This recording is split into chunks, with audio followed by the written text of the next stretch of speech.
Watch the ride.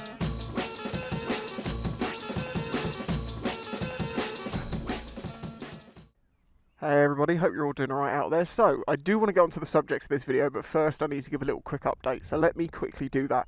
As you may have seen on my channel recently, I came off my DRZ in a really silly way, and got quite badly hurt by it. It's been 3 weeks and 1 or 2 days now since it happened. Still got most of the bruising, still got the hematoma in my leg, it shrunk a little bit. But as you can tell, because I'm on a bike, things are improving, it's just, it takes a long time. So I'm back to making bike videos with more short ones at the moment. So as we're next to the sea, let's talk about OceanGate. Now, there's something about this, I think it's a lesson that we can all learn from the OceanGate thing, and it's very obvious in this instance because it's so cut and dry. Now, I'm going to work on the assumption you know what the OceanGate thing was, you know what it was doing, and you know sort of like what went wrong. Submarine went down to see the Titanic. God, there's holes in this road. With, I think it was 5 people on board, and there was a catastrophic accident and they all died. Very sad for all but one of them, because it was mostly his fault. The trial, the public inquiry has been going on at the moment, and it's been very interesting to see a lot of the information in the background as to what went wrong. And it seems very clear now that the issue that caused this was both the entire way the thing was being run and how safety was being completely disregarded by the people at the top, even though they had people there saying, no, this is dangerous, don't do this. Within the company, they just fire them. So there's that. And then there is, was it the controller? No, it wasn't the controller, it was the carbon fibre that they made it from imploded. It is an unproven design, it had problems. The catastrophic failure was caused by either a seal at the front going or the carbon fibre starting to go, but that was it was structural, that's what caused the problem.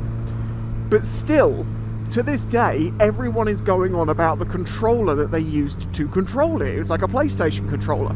Now, at the time, if people don't know too much, it makes sense for people to concentrate on that. Like, what the hell, you can't control a submersible like that with a PlayStation controller, nay, a knockoff PlayStation controller.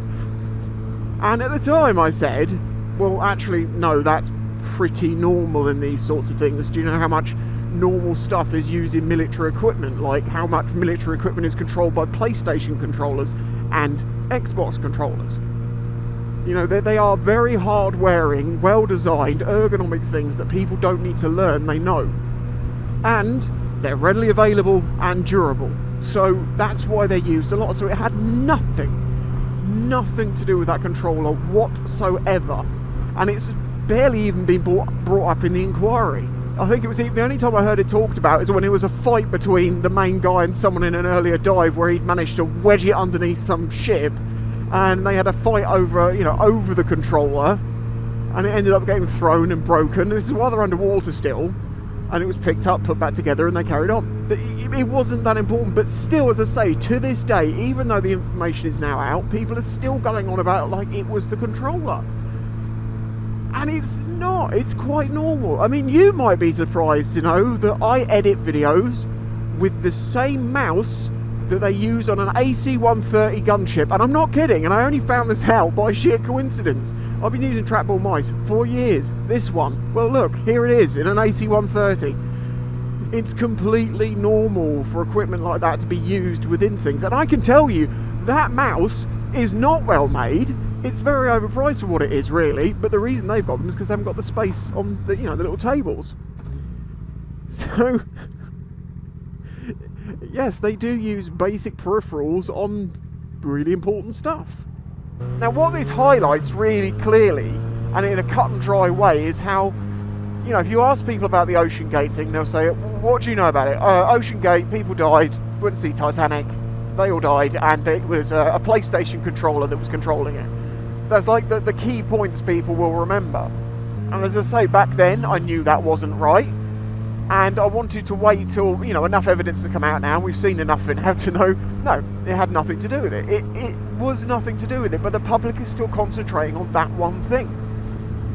And you just have to use logical thinking, right? So if people concentrate on the wrong thing, even when they're educated on the subject, where else in the media and the news are people doing that? You know, like when stories break, they concentrate on certain things, but it's the wrong thing to concentrate on. Just thought it's an interesting thing where you have to look at the world and sometimes sit back and look at it from different angles and think, how else is this causing us problems today? I mean, I know there's a lot of other problems in the world right now, and generally when you know what the problem is, it's easier to solve it. Anyway, I hope you enjoyed this video. Well, I don't know, enjoyed it, but understood the point I'm trying to make here. I think it would be very good for the mass to think secondly about things rather than jumping to the most obvious, less than educated conclusion and sticking with it even when it's proven wrong.